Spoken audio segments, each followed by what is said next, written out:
যে গণতন্ত্র প্রতিষ্ঠা আর সার্বভৌমত্ব রক্ষার লড়াইয়ে তিনি শাহাদাত বরণ করেছেন, সেই গণতন্ত্র নিরবচ্ছিন্ন যাত্রা আজও বাধাগ্রস্ত হচ্ছে পথ।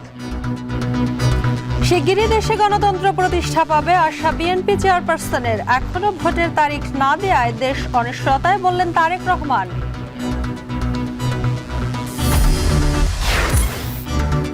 ডিসেম্বরে নির্বাচন চায় একটি দল, পূর্ণাঙ্গ সংস্কারে আরো 6 মাস প্রয়োজন, জাপানে ডক্টর ইউনূস।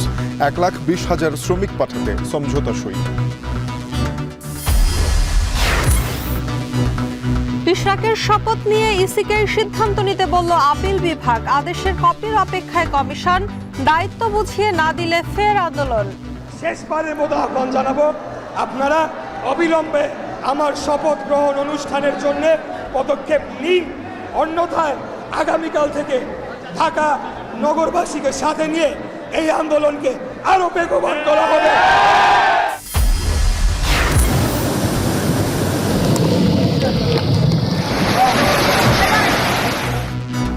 অমাবস্যা, গভীর নিম্নচাপে উপকূলে প্লাবন, সন্দ্বীপ হাতিয়া সহ 14 জেলায় জলোচ্ছ্বাসের শঙ্কা।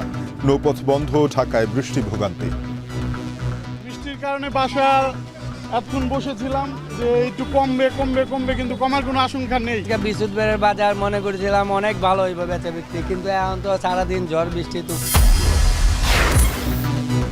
এবং বিসিবি সভাপতির প্রতি আকরাম খান বাদে 8 পরিচালকের অনাস্থা। ক্রীড়া উপদেষ্টাকে চিঠি, পদ না ছাড়তে অনড় ফারুক আহমেদ।